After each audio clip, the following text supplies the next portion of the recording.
Hello, नमस्ते, सत श्री अकाल, आदाब। स्वागत है आपका अपनी चैनल न्यूज़ मैनिएक में, a place for daily news development, जहां आपको मिलता है daily dose of current affairs for UPSC, SSC, defence and various other competitive exams.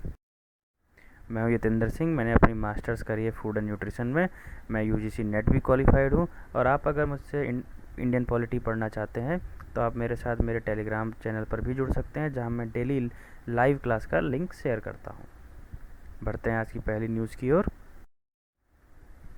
Signs of normalcy in Jammu and Kashmir. Onus on Pak Army Chief.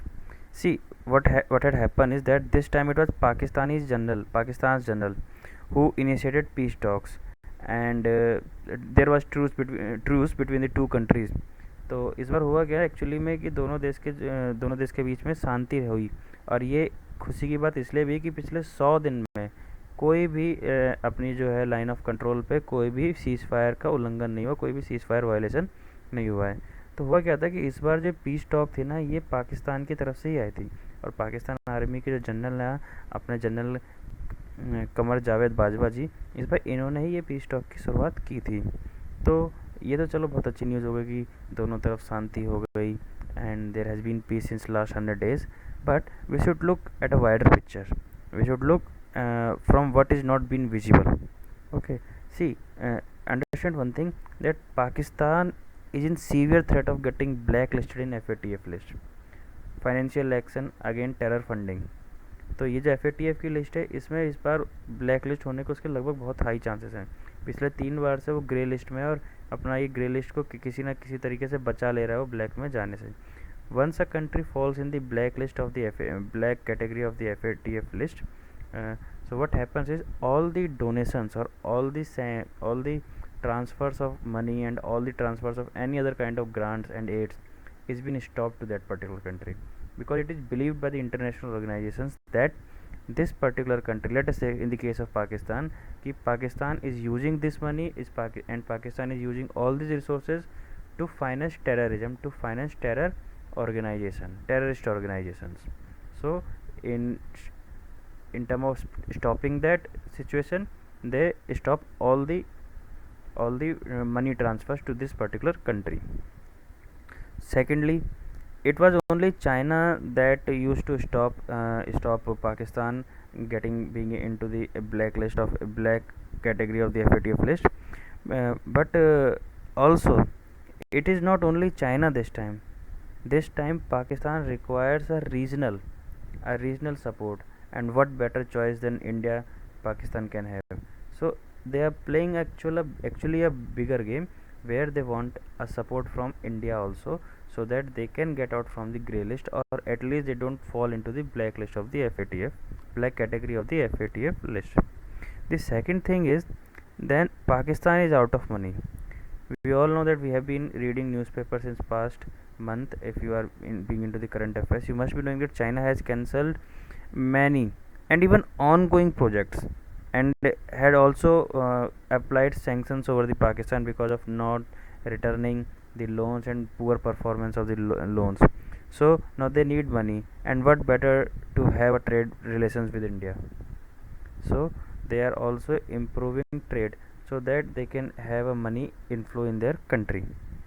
So though the army chief of India, the Narwane, said that congratulations and welcome this, that 100 days of peace for both the side. He also said that it is up to the Pakistan to create peace and on keep on fighting. So it's up to the Pakistan whether they want to keep the peace. That's so far good. Or if they want to create disturbances, we are ready to fight back. So Indian Army General Narwane said कि it's the onus is upon the Pakistan. Now, 2-3 things that become important from when the news comes between India and Pakistan. First thing is that Red Cliff Line. Red Cliff Line is the international border between India and Pakistan. I'll show you just in the next slide. And then the second other thing that becomes important is the Tashkent Declaration. It was a peace agreement between India and Pakistan, signed on 10th January 1966, after the Pakistani War of 1965, which was also known as the War of Longewala. Secondly, the Kargil War, we all know that it happened in 1999. The names of these various operations by various defense forces, for example, the uh, operation by army was named Operation Vijay, the operation by navy was named Operation Talwar, and the operation by air force was named as Operation Safed Saga. Why this becomes important is because this is most likely and most favorite question of the UPSC and FCAT. So all those who are preparing for defense exam, this is high. This topic has got high chances of coming in the exam. Actually, I too have faced them twice, and since past many years they are coming, so you cannot ignore them. And what becomes important from the exam point of view, which I call as exam focus key terms, you have to go and read about nuclear triad. Let me give you a brief info about nuclear triad. See, the developed country these days, or militarily strong countries these days, have a nuclear triad. A nuclear triad is an atmosphere, is a situation where nuclear missiles or nuclear weapons can be launched from three sides: underwater, on land, and from above the air. So nuclear missiles can be launched from all these sides simultaneously at one go. So this is what nuclear triad is. Also, you need to read about K3 missiles. What are K missiles actually? First, you need to understand what is K category missiles, then K3 missiles. You can go and read about it. Simla agreement, again it's an agreement between India and Pakistan. And then FATF, financial actions against terror funding, ये भी आपको एक बार पढ़ना है. ये अच्छा से exam में, ये यूपीएससी जो बच्चे तैयारी कर रहे हैं उसमें ये आराम से अच्छे से आ जाता है. तो read about it. As I said in the previous slide, I'll show you the Redcliffe line. So we all know that this is our international border. This line, this is the international border. So this is what the Redcliffe line is. The Redcliffe line was Redcliffe was a person in the British era. He is a servant bureaucrat in the British era, and he divided India. There was to be some division. So the line he drawn on the map, or on the, let us say, on the Asian map that divided India and Pakistan, is called Redcliffe line. And if you look into this second picture, this is where my pointer is moving right now. This is the international border, whereas this red line right now here, this is our LOC, line of actual control, which is being guarded by Indian borders or Indian army personnel on Indian side, whereas Pakistani army personnel on the Pakistani side. Though Pakistani insurgents have occupied or captured this portion of Kashmir illegally, yet we are unable to get it back.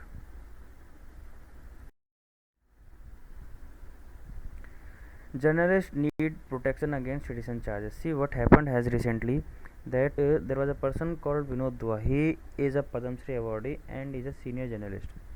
And in 2020, he posted and he wrote some comment against Modi ji in matter of not handling COVID situations properly and not having management of good governance. So there were charges of seditions against him. Vinod Dua, a senior journalist and Padma Shri awardee winner, was charged with sedition over his comments against Modi ji over corona crisis and employment failure and total governance failures. So when this case went into the Supreme Court immediately quashed it.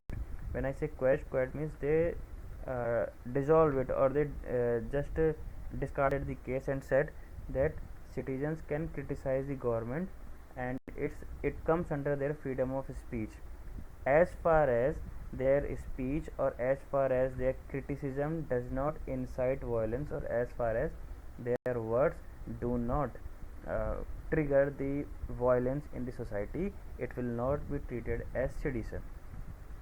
Well, I believe that this whole case was is pretty clear to you. Why this news becomes important is that there are two things in it. First, actually three. The first thing, what is sedition? Secondly, the freedom of speech, that is Article 19. We also need to understand and read about it. And third thing is that by what reference the Supreme Court has cited for the case of Vinod Dua. The reference that Supreme Court has cited is Kedar Nath Singh verdict of the 1962, where the government said that computing in a strong terms upon the measures or acts of government or its agencies so as to ameliorate the condition of the people or to secure the cancellation or alteration of those acts or measures by lawful means. This is to say, without exciting those feelings of enmity and disloyalty which imply excitement to public disorder or the use of violence, is not sedition. I hope that is pretty clear, and if not, let us go and look into the next slide where it will become very clear what sedition is, what sedition is not, and what does Kedarnath Singh verdict of the 1962 says. And since it has been in the news, and believe me, this is going to be very important topic, and you can expect a question of 10 marks properly of 10 marks on this topic in the UPSC exam. See, going with the definition of sedition. Sedition, the use of words or action that are intended to encourage people to be or act against a government is called sedition.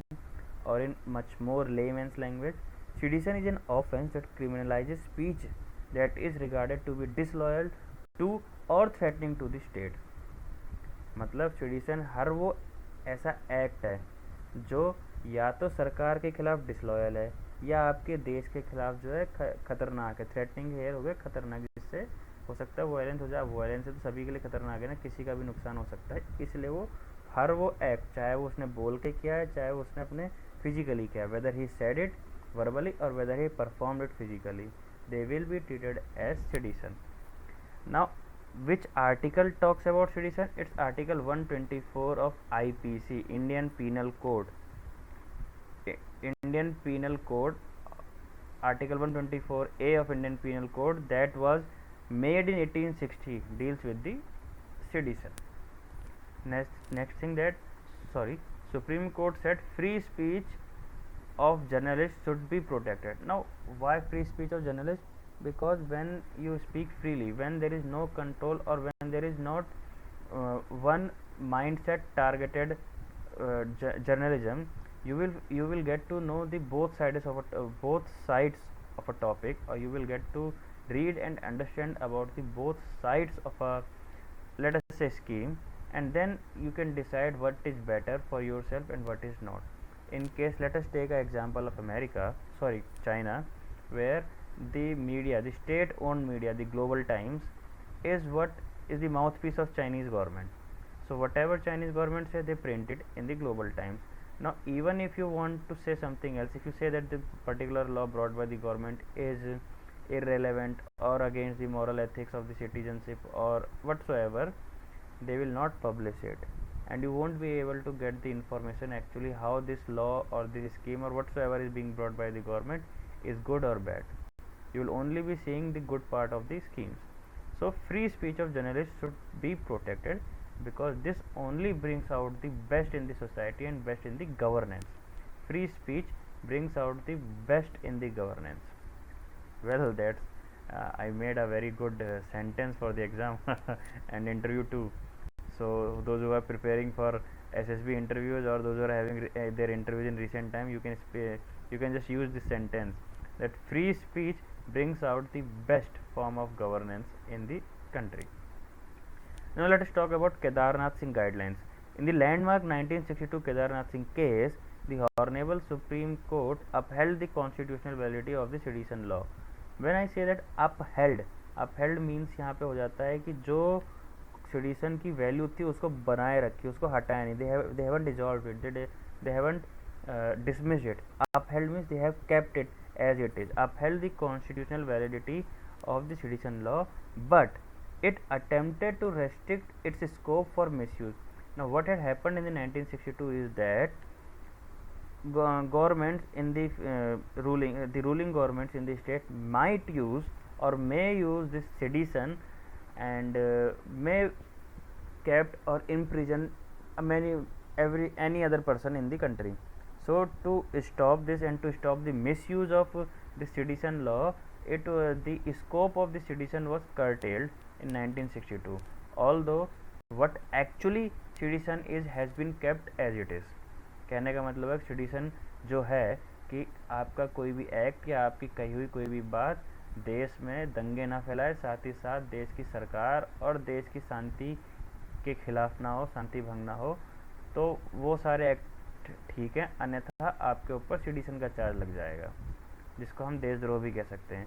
सो वो तो उन्होंने supreme court ने upheld कर दिया, लेकिन बस ये बोला कि जो इसका स्कोप है, जो इसका और फैला हुआ था, उसको इन्होंने कर्टेल करके थोड़ा छोटा कर दिया, and now it has only a limited scope. It was held that unless accompanied by an incitement or call for violence.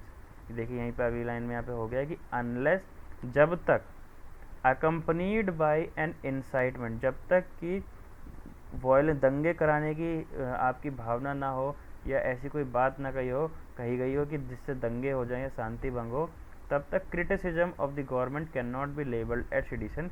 तब तक अगर आप गवर्नमेंट की बुराई करते हैं, या बुराई नॉट इन द सेंस हम क्रिटिसिज्म की बात करें, तो जब तक आप सरकार की नीतियों पे या सरकार की कार्य प्रणाली पे अगर कोई बात करते हैं या टिप्पणी करते हैं, तो उसको सेडिशन नहीं लिया जाएगा, भले ही वो फेवर में हो या अगेंस्ट में हो। Until and unless your sentences, your words, your acts are not inciting violence in the society। ये तो केदारनाथ सिंह ने बोल दिया। इसका हवाला देते हुए, using this Kedarnath Singh guidelines और Kedarnath Singh case as a source, in this case Vinod Goa was provided relief, and his case of sedition was quashed. Now the bigger question which I think is that how it will be decided what is inciting and or has incited violence, plus who will decide it। कहने का मतलब हुआ कि पहले तो ये कैसे decide होगा कि भाई साहब क्या इंसाइटिंग है, क्या ऐसी आपत्तिजनक चीज़ें हैं या उत्तेजक चीज़ें हैं जो समाज में दंगे फैलाने की काम कर सकता है, और साथ ही साथ कौन डिसाइड करेगा। क्योंकि अगर केंद्र सरकार डिसाइड करेगी, केंद्र सरकार कोई पार्टी की हो, बीजेपी, कांग्रेस, आप, कोई पार्टी की हो, अगर सरकार डिसाइड करेगी तो सरकार तो कर ही रही है, सरकार तो लगा ही रही है सेडिशन का चार्ज, फिर आप क्यों चेंज कर रहे हो। आप, सरकार ने उस पर केस लगा दिया किसी भी व्यक्ति के ऊपर, उसको बुक किया, अभी तो कोर्ट का काम है ना कि फाइंड करे कितना सही लगा है, कितना गलत लगा। अगर सही लगा तो he should be punish sedition का चार्ज में, अगर नहीं लगा तो दूसरा जो कोई चार्ज लगा सेडिशन थोड़ा कम हो, पहली चीज़। दूसरी चीज़ ये कि क्या चीज़ है जो ये डिसाइड करेगी कि हाँ भैया जो है ये देश की शांति भंग कर रहा है, हाँ भैया ये जो चीज़ है इस व्यक्ति के द्वारा की गई है, ये देश की शांति में या देश की अखंडता में जो है हानि पहुंचा रहा है। ये हमें कैसे पता लगेगा कि कौन से एक्ट जो है देश की पीस के खिलाफ है और कौन से एक्ट नहीं है। There should be some at least a guidelines और some notification where you can and where we can draw कि what one has to do और speak and one what has not to do. अब फिर इसके पीछे एक और सवाल आ जाता है, अगर there are something such laws or such let me से सच actions but which one does not have to perform, or such words or such sentences which one does not has to speak, then where is my freedom of speech। अगर सरकार पे या केंद्र सरकार या कोई भी जुडिशरी कोई भी अगर ये नोटिफाई कर देता है कि आपको ये नहीं बोलना है, तो फिर मेरी फ्रीडम ऑफ स्पीच कहाँ है। फिर तो ये कॉन्ट्रडिक्ट हो जाएगा कि आप बोल सकते हो, है ना। मैंने तो सिर्फ बोला, मेरा तो कोई एम नहीं था कि सोसाइटी में दंगे हो, मैं तो सिर्फ बात बोली, मैं तो अपनी बात रखी जो मेरे मन में आई। अब उससे किसी को वो बात इतनी बुरी लग गई है, किसी को इतनी अच्छी लग गई कि उस बात को आगे ले जाके उसने दंगे कर दिए, आग लगा दी, तोड़ फोड़ कर दी, ये तो उसकी गलती है ना। तो this is really a very debatable topic, and let us see what will be the further developments in this, and as whatever the development will be there and whatever comes in the newspaper, I will soon and properly update you। And regarding this news, the topics which are very important for the exam focused key terms, they are article 19.1 and article 19.2। when I say 19.1 means article 19 part 1 and article 19 part 2। article 19.1 is the freedom of speech and expression, where you are allowed to speak freely and whatever you want, but of course this right is not absolute, that means there are certain restrictions over it, and this sentence that there are certain restrictions over the freedom of speech and expression is present in the article 19 part 2। the next thing, there are few acts like UAPA Act, NSA National Security Act and Citizen Law। you have to go with this, and you can find all these things, all these article 19 and UAP and NSA in the Lakshmikant book, fundamental rights chapter। moving to the very next news, it's this is actually one of the best news that I have come across, that India has performed good in the sustainable. India is performing good in sustainable development goals, and recently what has happened is that Niti Aayog has produced uh, the third edition of Sustainable Development Goals India Index. Now, when I say India Index, it means that this is specifically focusing on India. Thus, we can insight, or we can infer that there must be sustainable development goals for the worldwide. Yes, there are sustainable development goals for the worldwide, which aims, and they are of 17 targets. There are actually 17 targets in SDGs for the worldwide, and they aim to achieve all those targets in all the countries of the world by 2030. And India being the member of the UN, every country who is a member of UN is being the following the SDGs. And since India being the member of UN and has signatory of this SDGs, India is performing pretty good since last 4-5 years in this new BJP regime, and the they are working toward it. And the CEO of Niti Aayog, Amitabh Kant, has said that if such progress continues, we will be able to achieve the world SDGs by 2030. My fingers crossed. Let's hope that his words come true and we really achieve the target by 2030. But for the current news, let us move ahead. That it is tabulated annually by Niti Aayog. When I say annually, means it's presented every year, and when I say third edition, means the first one was in 2019, second 2020, and this is 2021. In order to evaluate when I tabulated annually by Niti Aayog, what does it do? Is that it evaluate the progress of states and union territories on the basis of social, economic, and environmental criteria. Means there are three criteria. These are three broader criteria. Then there are sub criteria in which, under this, in which the states has to perform. They are then ranked, they are then marked, and then they are ranked out of 100, from 0 to 100. A score of 100 means that the country or the state has achieved all the SDGs and is performing very well in the various developmental indices of the SDGs and UN and etc. Whereas a score of 0 shows that the performance of the state has been poor and does not improve at all where it was last and where it was today. Now, talking about what are SDGs. The Sustainable Development Goals are a set of 17 pointer targets that all the countries which are member of the UN agree to work upon for the better future of the country. So, I hope by now you are pretty clear about what are SDGs, and then you are pretty clear about what is Sustainable Development Goals India Index. This report which is been in the news, what is this report, who produced this, and what are SDGs? I believe it is pretty clear by now. Now, let us see some of the results, because the UPSC or FCAT or like some smaller exams like SSCs, MTS, they can directly ask this question, and directly there will be the options like which state was the top ranking state in the SDG to India Index 2021. So the state that topped the ranking of the SDGs was Kerala, and then the runner up were Himachal Pradesh and Uttarakhand. Whereas the poor performing state, I have ranked first. This first in the poor performing category means the last one from the bottom, or the out of 29 states, Bihar is the worst state that has performed in this index. Then second last Jharkhand, and third last Assam. So these were the some results, and when I say results, these are not in the specific category, but actually they are overall ranking. Whereas Kerala has ranked first by achieving 75 marks, or let us say 75 points, when I say from on a scale of 0 to 100, 75 points, and subsequently other states have achieved. Now, the one and the most important thing is that what is the significance of this report. Though we have read that SDG India Index is there, India has performed this, Kerala is being first, but what is the significance of this report? Why do we require this report, or why do we require this result? The report reflects on the partnerships we have built and strengthened during our SDG efforts. When I say partnership we have built, it's not only India and other countries, since because it's the India index.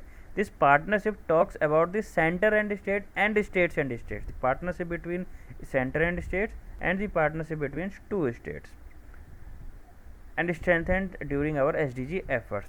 The narrative throws light on how collaborative initiatives can result in better outcomes and greater impacts.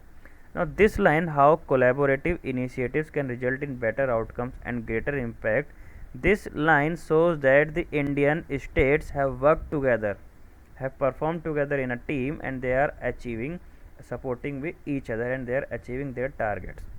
SDG India Index has been developed in collaboration with the Ministry of Statistics and Program Implementation, Global Green Growth Institute, United Nations in India, and Niti Aayog.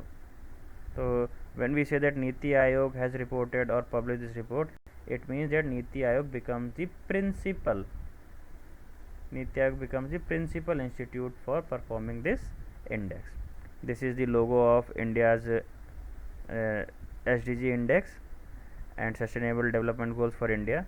And for the exam focused key terms, the CEO of Niti Aayog, of course, you need to know Amitabh Kant, because it can be directly asked in FCAT or SSC. Whereas Niti Aayog, you have to read about Niti Aayog. I will soon make a video upon Niti Aayog, and till then you can read it from Google, or you can go and read it from the Lakshmikant. They have a specific chapter for this Niti Aayog. Then SDGs, you have this when I talk about SDGs, these are the world SDGs, Sustainable Development Goals for the world, not for India, which every country is being following. And then you need to understand and read cooperative federalism. This is one of the hot topic for the polity, and this is one of the favorite topics of the UPSC. They will definitely ask one or two questions in any or the other form, and definitely in the interview you will face this question. When I say cooperative federalism, you can see there is an example here in the statement itself, that the how collaborative initiatives can result in better outcomes, mean they have collaborated, they have come together, they have worked together. Who? They. When I say they here means the states. So states have worked together, states have helped each other. So this is how cooperative federalism works, and you have to read and understand cooperative federalism from the exam points of view much better. CBSE cannot deny students name change on certificates. Well, there was a case in which a child was asking to change his name, but the CBSE denied because of its maybe whatever so rule they have. So the child challenged the answer by the CBSE in the Supreme Court. Supreme Court said that a name, whatever name I want, is my freedom of speech. The right to change name is a part of freedom of speech, and of course, see, it's my freedom.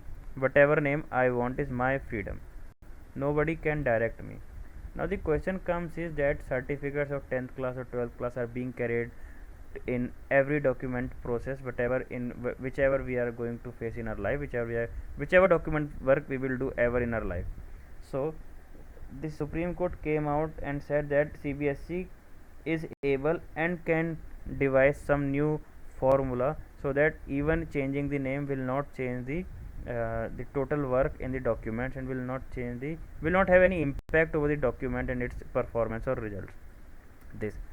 The argument cited was that the court said that, let us say that there was a juvenile case, and because of, let us say, sexual abuse victim whose identity is compromised due to the lapses by media.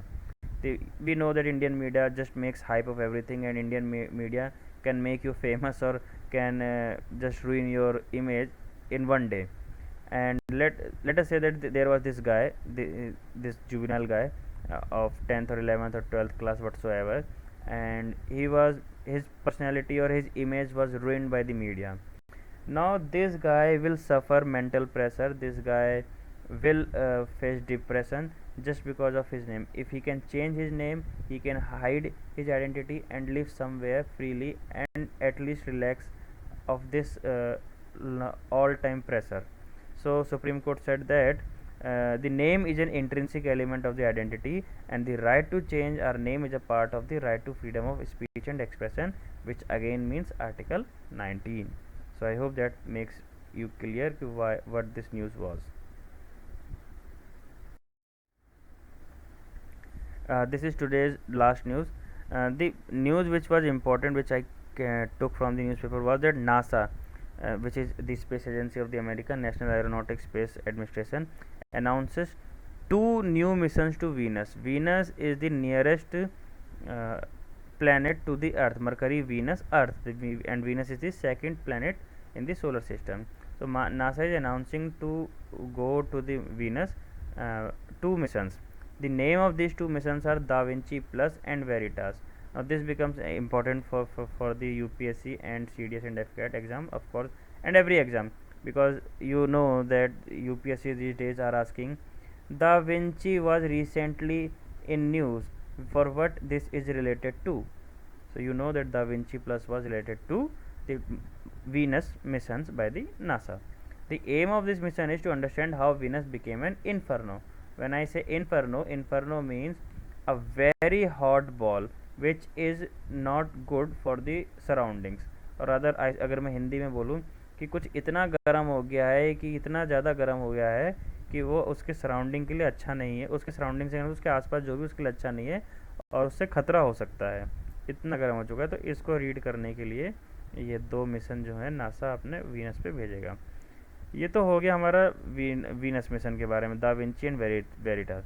यहाँ पे और भी एक बहुत important चीज़ आ जाती है, वो ये है कि रिसेंटली चाइना ने जो है अपना तियानवन नाम का जो आपका मिशन था, मार्स मिशन, ये कंप्लीट किया है. And after doing so China became the only third country in the world to land softly on the surface of the Mars. Though India also tried. India tried month before China, but the operation was only 97% successful because our lander had a hard landing, and thus we lost the control with the lander. Now there is a confusion between what is lander and what is rover and what is orbiter. Let me tell you that lander is something that lands on the surface. Now if you can see this image, these are legs, or I can say support of this lander. These are supports of this lander. Okay, so ये lander है. यहाँ पे आपका जो lander ये land किया with all the instruments or all the equipments, it has landed here. Now if you just look above, this is the rover. Rover is an instrument or a robot that roam around the surface of the planet and collect the data. You can see these are tires, and this is a ramp that has they made, and this rover will get down from this ramp on the planet, or on the surface of the planet, and then it will roam and collect the data. And you can see that here is a camera. The other thing that becomes important from the exam point of view for the FCAT, CDS and SSC, not UPSC exactly, is Jurong. The name of the rover was the Jurong, like the name of the Indian lander was the Vikram, and say similarly the name of the rover is Jurong. And place of landing, the place where this Jurong has landed, or where this lander has landed, is the Utopia Planitia place. Utopia Planitia place is on the Mars. इस place पे 1966 में already जो है America की तरफ से, NASA की तरफ से एक मिशन जा चुका था. तो उतोपिया पे it is just like that we say central earth की तरफ से. if I have to say something that landed on earth, I will say कि ये जो है नॉर्थ में जाके रुका है, या ये एंटार्क्टिका की तरफ को जाके लैंड किया है. सिमिलरली उतोपिया प्लेनिथिया जो है एक जगह का नाम है या एक एरिया का नाम है मार्स में. I hope that it is clear to you कि what Utopia Planitia is. For the exam point of view, what becomes very important is Gaganyaan, that India's manned mission to Mars, and Navik IRNS, Chandrayaan 1 and 2. IRNS is Indian Regional Navigation Satellite System, which also helped India to develop its own GPS system. Well, I said something wrong in the Gaganyaan. It's the India's first manned mission to space, not Mars.